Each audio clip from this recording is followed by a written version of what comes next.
अब की बार 400 पार का घमंड था। देश की जनता ने जवाब दिया। भाजपा 400 नहीं 240 पर सिमट गई। उसी तरीके का घमंड बीजेपी का बांकीपुर उपचुनाव में दिख रहा है।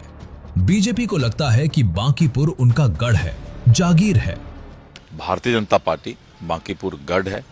वहां के लोग राजनीतिक रूप से इतने नासमझ हैं कि कुत्ते बिल्ली को भी वोट दे देंगे।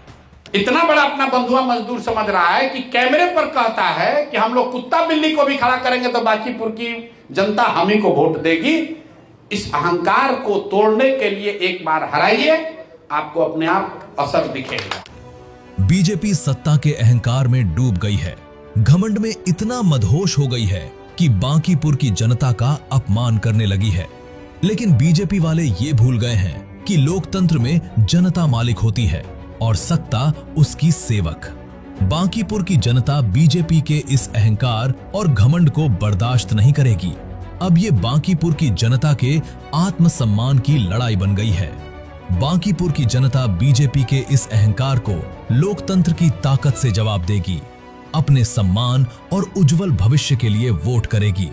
बांकीपुर की जनता भाजपा को हराएगी, ताकि याद रहे कि लोकतंत्र में अंतिम फैसला जनता करती है, घमंड और अहंकार नहीं।